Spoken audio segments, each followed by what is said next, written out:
This Fred the Godson mural is fire. You heard? Bronx, stand up. Rest in peace to God. Jamie Alexander here with Gen Pop TV, and these are the top 5 videos for the month.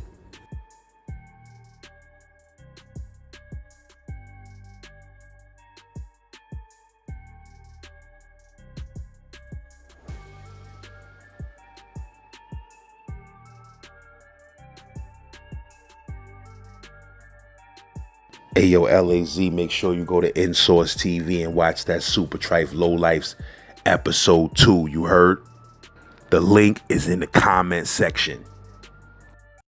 Yo, check my new story with my bro Truth Parker.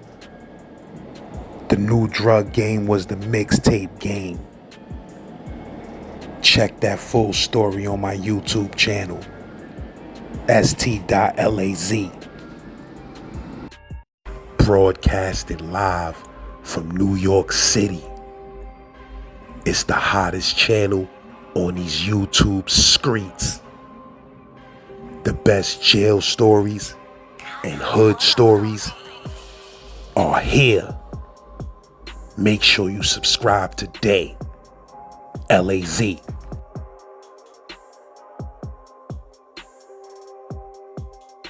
Chamberlain at that time, and I'm pretty sure it still is to this day, it's not really the kind of place for no out-of-towner, especially a nigga from up north, to be out there hustling all by himself. Don't get me wrong, it ain't no project like Mosby Court or Creighton or Jackson Ward or none of them. And it ain't no neighborhood like Highland Park or Churchill or Blackwell. But it is a pretty crime-filled and infested, long, hot-ass strip full of super low-income apartments.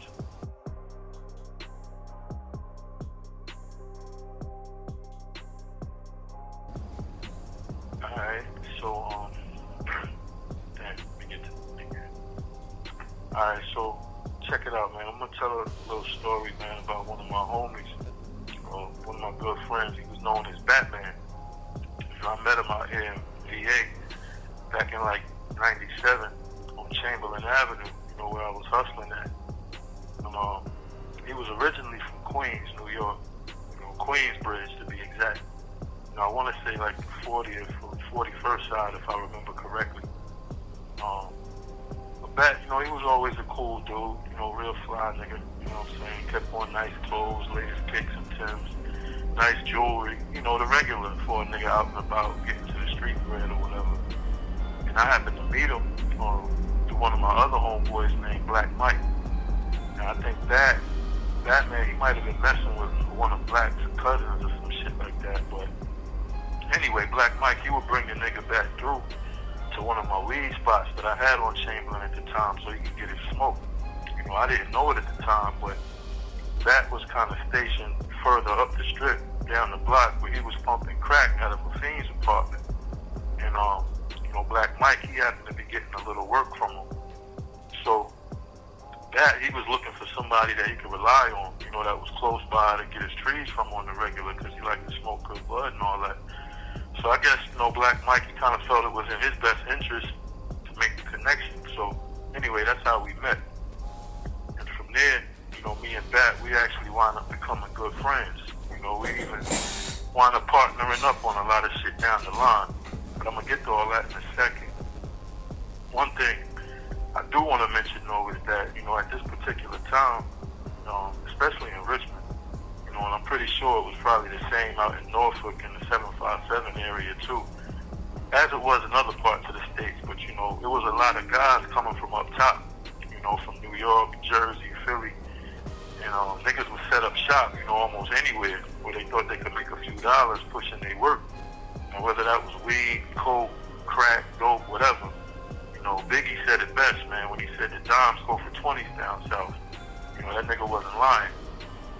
And that's the main reason why, a lot of up top dudes wind up out here. That's like one common thing about us guys from up north, man, that's really kind of different from other hustlers from other places. I don't know what it is, but it's like, we don't mind getting that work and taking that show on the road. And it's been that way throughout our history, for real.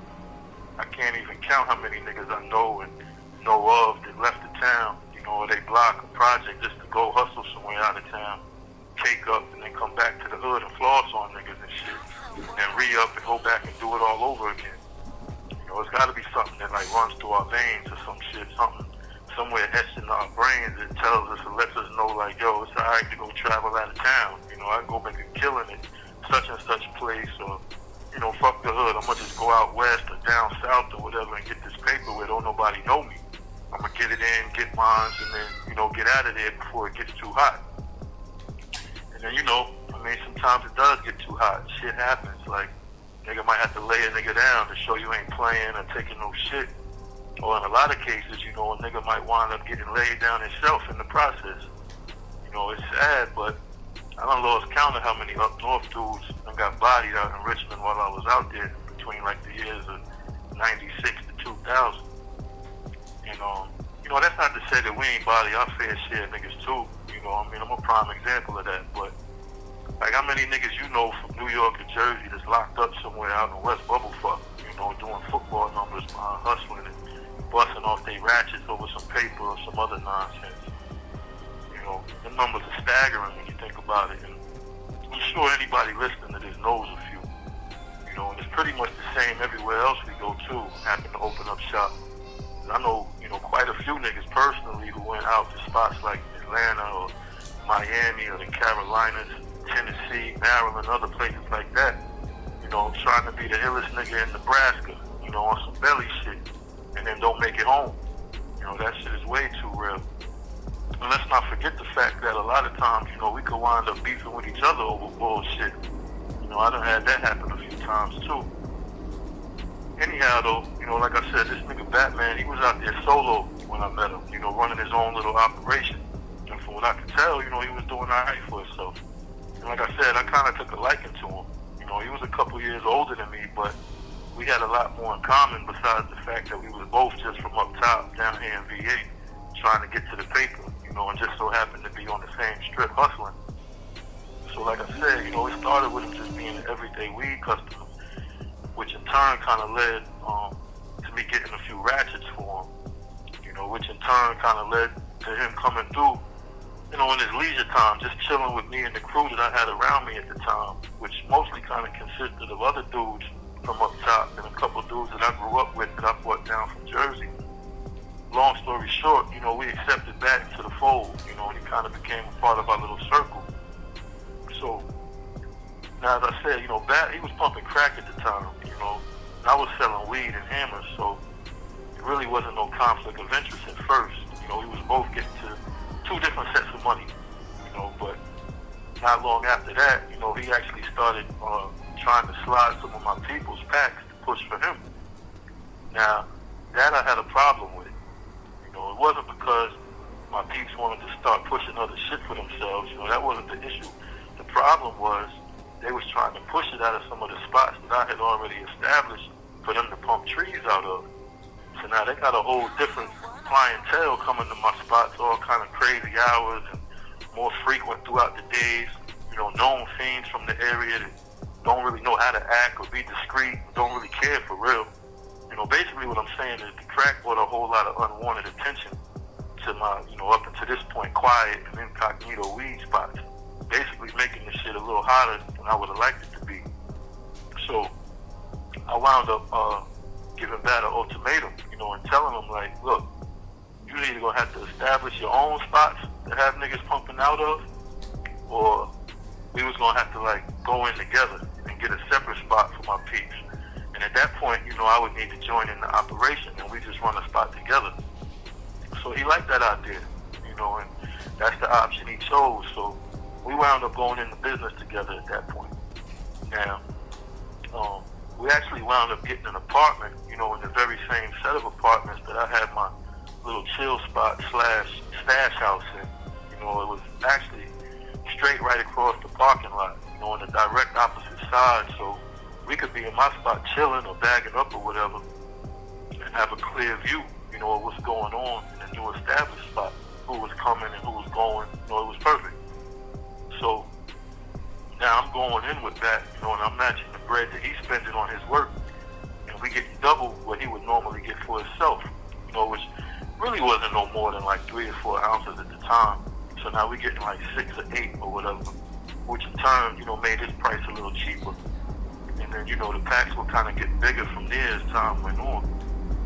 Now, if you know anything or any way familiar with the crack game, then you know that, you know, copping those back then for like $700-800, breaking them all the way down to $10-20 pieces and moving it all in a day or two. I mean, that's a nice little turnaround for a small operation. You know, so we'd be in my spot, not only bagging up pounds of weed every few hours, but now we're in there chopping and cutting crack, bagging that up too. And now I got my people spread all out through the strip at my different weed spots, and then we got this new spot bubbling. You know, just remember, like I said, Bat ain't had no crew of his own at the time. Like I said, he was solo when I met him.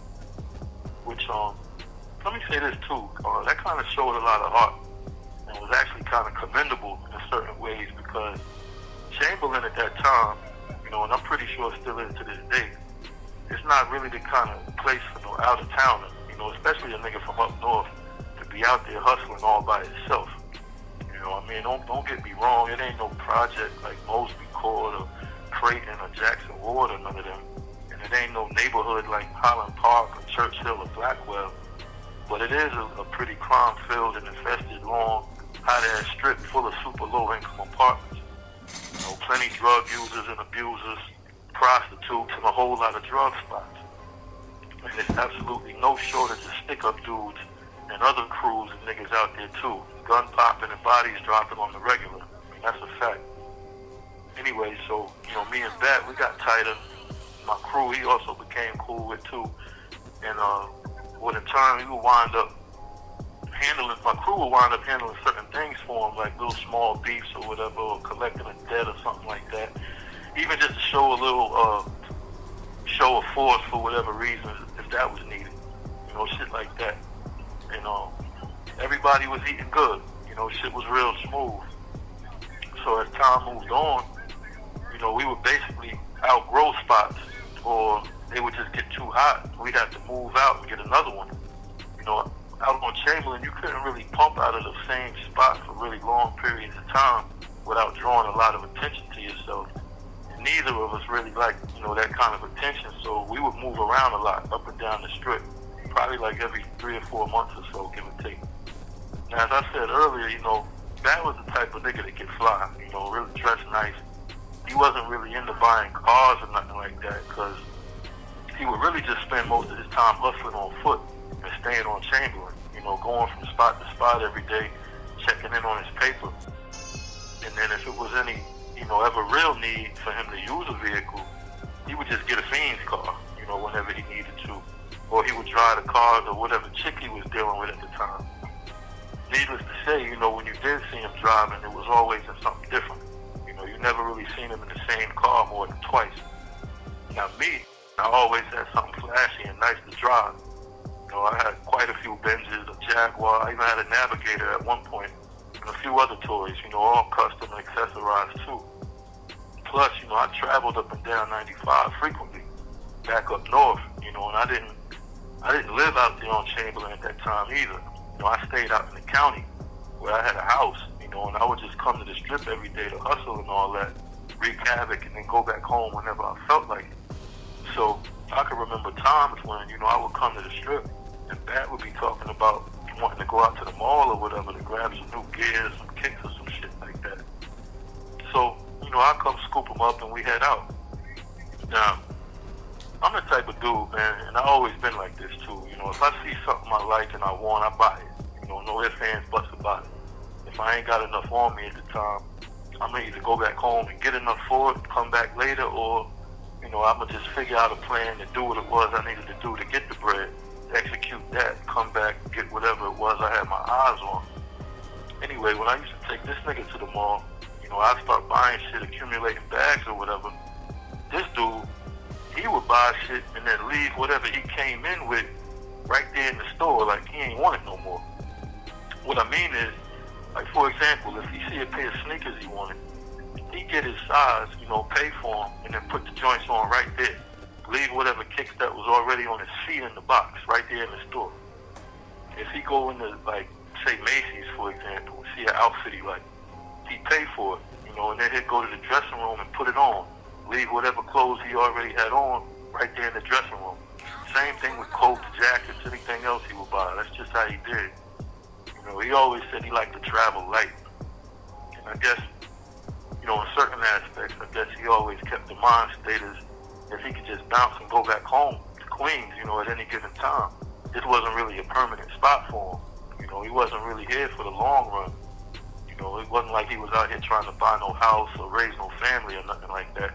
You know, unlike myself, you know, who kind of came down here and planted my flag, so to speak. So, you know, everything he had was like always fresh, brand new at all times. You know, and then there was other times where we might go to little restaurants or whatever, and instead of just like ordering a dish, an appetizer or whatever, this nigga would order like 3 or 4 appetizers and like 2 or 3 entrees just to pick off of each plate, because he might have had a taste for different things that might have been on one dish but not on the other. So he would have like 6 or 7 plates in front of him, you know what I'm saying, and just eat like a little bit off of each one. Now he wasn't no big nigga at all. You know, he was a little taller than me, but he was a real slim dude. You know what I mean? I used to think the nigga was crazy doing shit like that. You know, I can't lie though. I mean, it was definitely amusing to watch for real. Anyway, you know, me and Bat, we became close. You know, we bonded. We hung out a lot. We talked a lot. We got a lot of money together. You have 1 minute remaining. Damn, I'm gonna just ring you back. This call is from a correction facility and is subject to monitoring and recording. Thank you for using GTL. Yeah, we rolling. Alright, so yeah, anyway, man, you know, me and Bat, we became close. You know, we bonded. We hung out a lot. You know, we talked a lot. We got a lot of money together. You know, even some of the chicks that he would mess with, you know, sometimes he would try to hook me up with their sisters or their best friends or whatever. And we do the little corny little double date thing. You know, I even went with him back to Queensbridge once, you know, me and my man Dangerous. You know, we met his family, you know what I mean, his moms and his sisters, who happened to be gorgeous, by the way. His son, you know, some of his cousins. I had never been to the bridge before, so it was like an experience for me. You know, keep in mind that this is like 97, 98 maybe.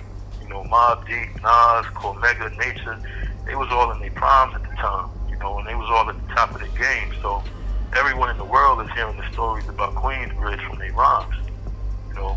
And then just me, you know, knowing the history of Marley Marl and MC Shan and all the others that came earlier on, you know, just being out there amongst the people and the atmosphere, it was kind of just like euphoric in a sense, you know what I mean? But before we got there though, we had stopped in Harlem, you know, 125th and Madison, and hit the juice bar for all the little exotic bud or whatever. That was always my favorite spot when I go to New York. That's the first place I go to.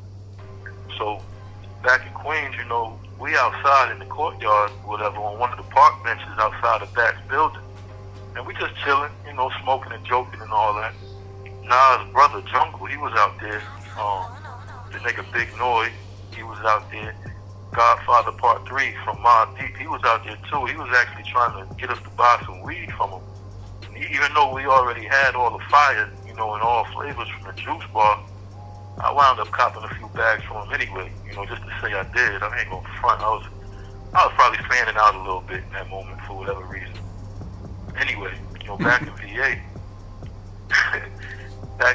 you know, we opened up spot after spot, you know, up and down Chamberlain, various little apartment complexes like Cedar Woods and Penn Oaks, Westminster, Pink Houses, the apartments down by Pine Camp, and a whole lot more. You know, I just ain't been out there in so long, I can't really remember the names of all them joints we had, but I do remember this one spot we had in particular, you know, where it was like 2 apartments per unit, one on the top floor, one on the bottom. And we had both those joints. Batman, he wound up bagging this badass chick, this little Redbone stallion type joint with a super fatty, pretty face. You know, Shorty was a real head turner for real. Anyway, he put her up in the 2nd floor spot. You know, we kind of used that spot to chill out, kick back, blow trees and all of that. You know, we used to go buy groceries for the spot. You know, and Shorty would cook us up food, fry up chicken and wild rice, shit like that. The downstairs apartment, we used that joint for hustling out of. You know, that was one of our 24/7 spots. And then we had actually set up some cameras and had them joints installed out on the porch so we could watch who came and went from the upstairs apartment. And then we we even had a police scanner in there too, so we could listen in on the boys and hear everything that, was going on the strip and the surrounding area, just in case they tried to get a drop on us or get cute or whatever. And we had this older guy living in there with his wife, and they both liked to get high, but he was a hustler too. And he also knew what seemed like all the older cats on that strip that got high, and he would bring them through to the spot all day and all night.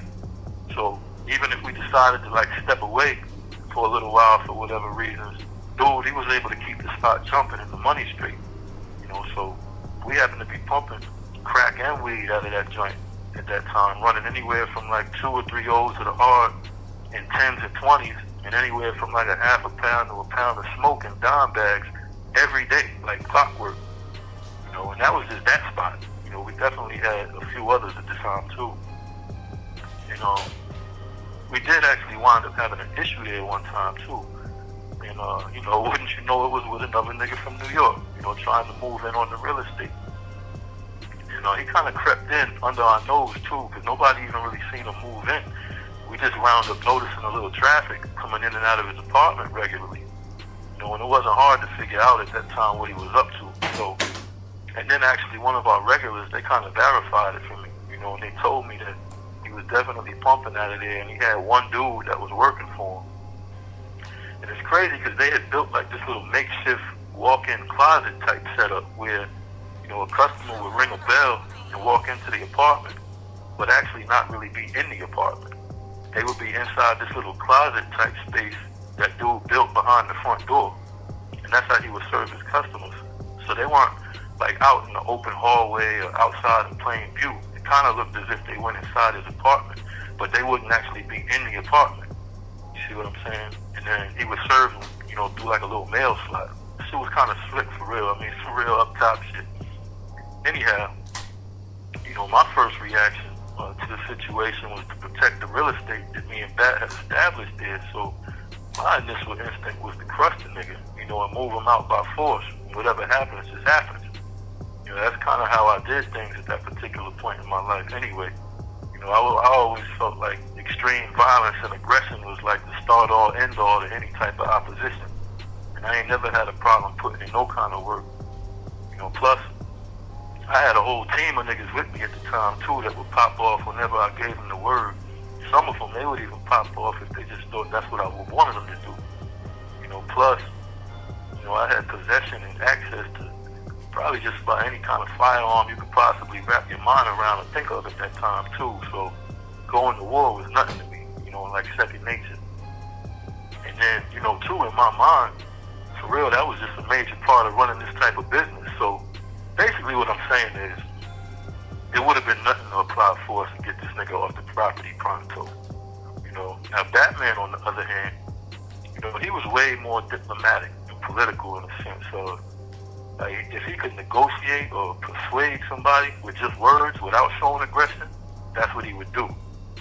Don't get me wrong, he was definitely about that life. I've seen him bust his ratchet off before when necessary. But, I mean, I guess it's safe to say that that's never his first option. But for me, though, that was me all the way.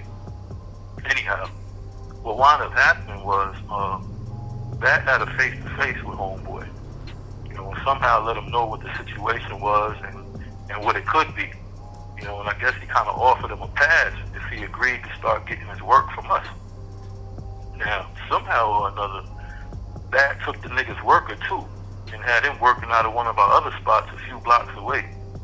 Now, neither of us knew it or would have guessed it at the time, but dude was tapping his own packs on the low, getting high on his own supply the whole time. So after he started getting the work from us, he started smoking even heavier, and I guess the shit that we had was probably way better than the shit he was used to, because in a matter of a couple months, dude was like completely smoked the fuck out on some pokey shit.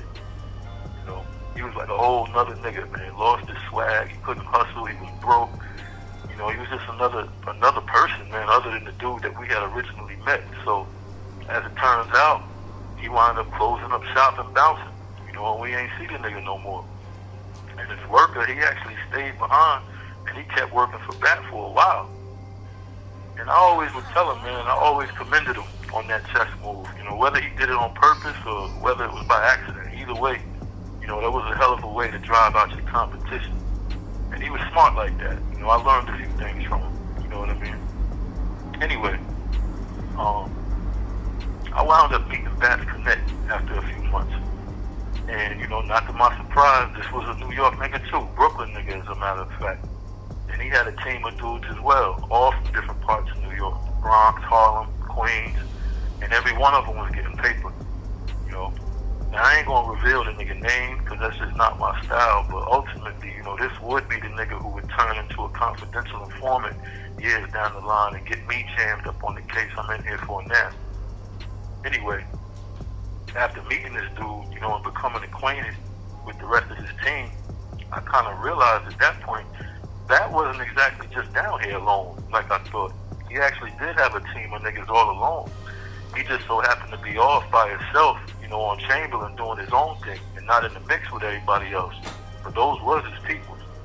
So, you know, one thing led to another, and now I'm, you know, equipping these dudes with hammers and ratchets too. And now Batman's peoples, they intermingling with my peoples. You know what I mean? Business is flowing both ways.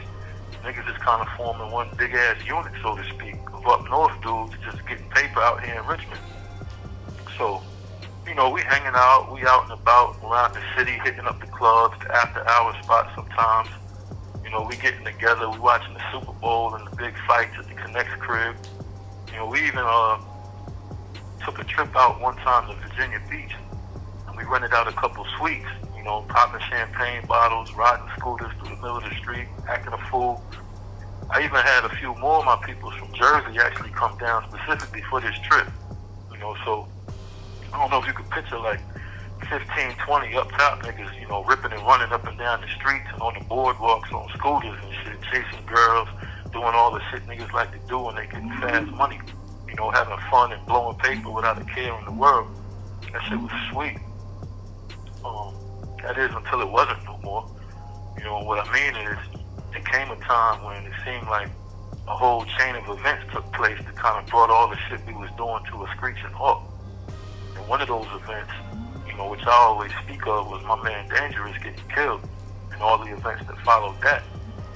And, you know, even though that was ultimately my problem, all the occurrences that took place pertaining to that kind of became everybody's business, so to speak. And then a couple of other niggas got knocked off from the squad. You know, and just like dominoes, niggas start falling one by one. My man Batman, he got bagged stepping off an Amtrak with some work on him. Now, I'm almost sure he was set up because, you know, he's done that a few times prior and he ain't never had no issues. This particular time, they was already there at the train station waiting on him. You know, and then a couple more niggas wound up getting locked up. And then the word gets around that they looking for the Connect dude. And then I wound up getting bagged with a bulletproof vest and a couple hammers. And then eventually the Connect gets bagged too. And, you know, that whole situation that was like once so sweet was now in shambles. You know, most of us are now in jail, fighting cases or whatever, and we looking at some nice numbers. And the ones that were still out, they kind of skated back up top, you know, to get away from the heat. I can't blame them for that, you know, because I would have done the same thing. Anyhow, as it turns out, you know, I only wound up doing a little over a year and a half in the county for my shit. You know, I was able to duck the drug conspiracy shit, thank God.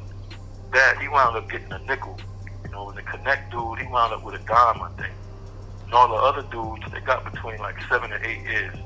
Altogether, it was probably like 8 or 9 niggas out that whole squad that got caught up. So like I said, I did my little shit in the county, you know, and then when I came home, I wound up, you know, just turning up all over again in a big way. You know, I got myself a whole brand new Connect that was out of this world, and I went partially legitimate. You know, I opened up a few businesses, and, you know, kind of just created myself a whole new situation. You know, but I'm gonna say that for a whole nother story. With that being said, though, you know, Bat was still locked up at the time, and I used to reach out to him. I even went to see him a few times.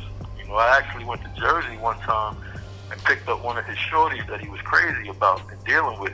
You know, she just happened to move up there while he was gone. And I brought her back to VA, took her up there with me to go see him. I used to send him bread. I bought him sneakers and clothes when he asked for it. Back then we could actually order that stuff from East Bay. I kept him in tune with all that I had going on, encouraging him and assuring him all the time that when he came home, I'd get him right back in the position that he wanted to be in. And so then by the time he did finally come home, I was up again. So I went and scooped the nigga up and took him shopping right off the rip. I gave him a couple of stacks to put in his pocket, and I ain't let him spend none of it, while he was with me. I bought him some new clothes, a couple pairs of kicks, some boots. He still had the same chain from before when he went in, but I wound up getting the nigga a whole brand new medallion to hang on that shit. I even took the nigga to this custom men's shop, and I encouraged him to pick out a 3-piece suit, and let the folks take his measurements and all that so they could tailor it. And he wound up picking out the hat to match it, and some gaiters and a gator belt to match those.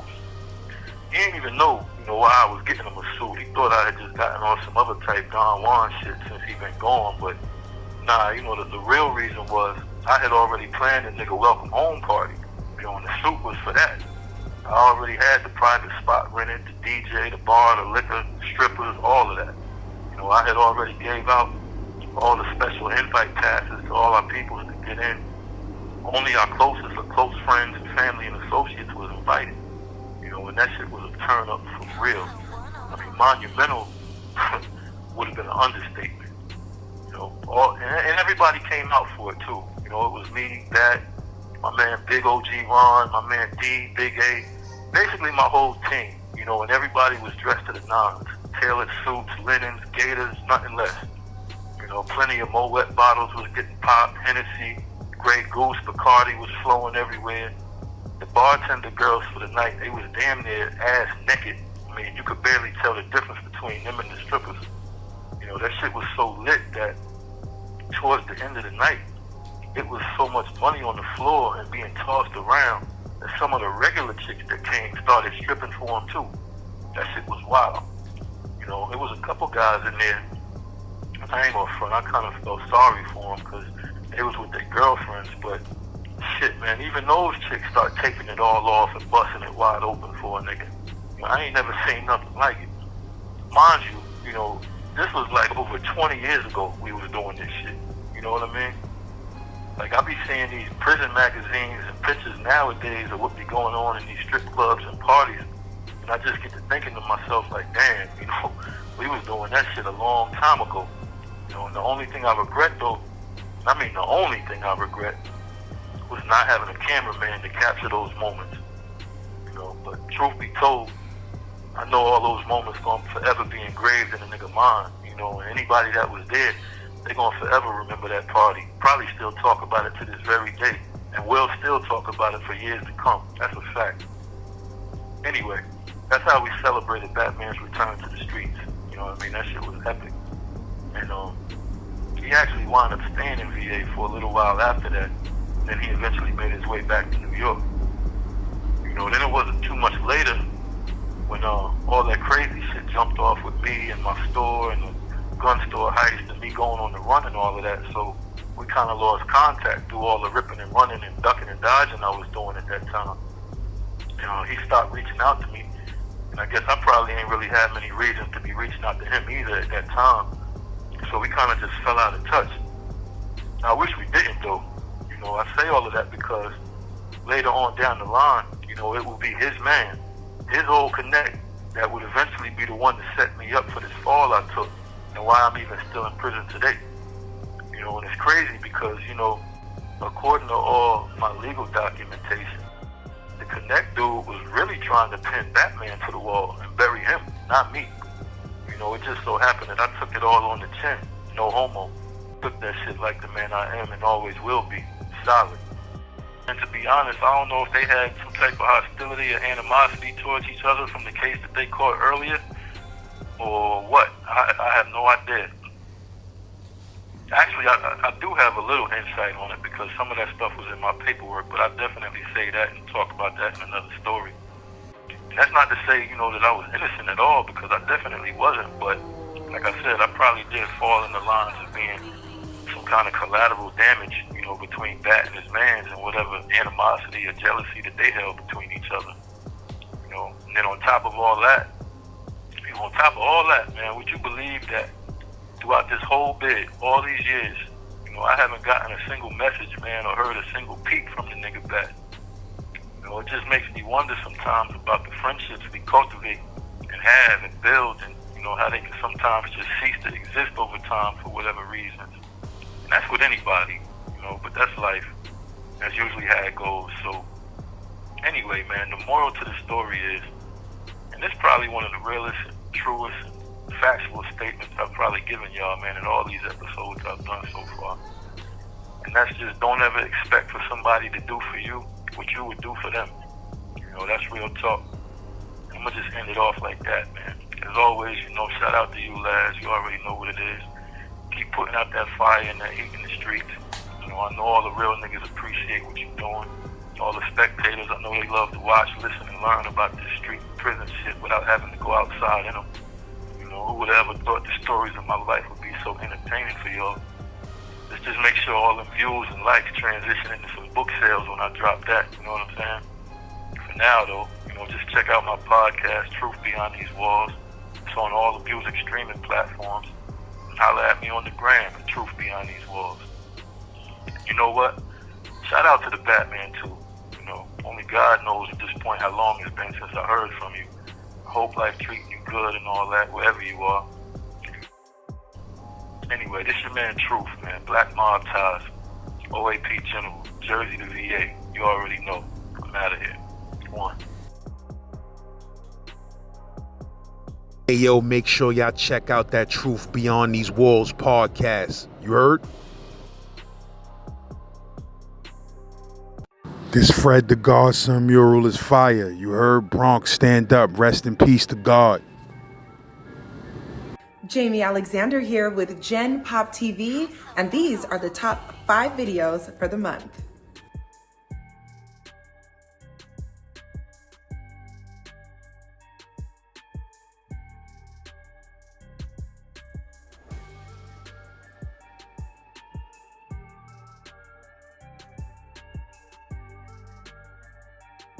Hey, yo, LAZ, make sure you go to Insource TV and watch that Super Trife Low Lifes episode 2. You heard?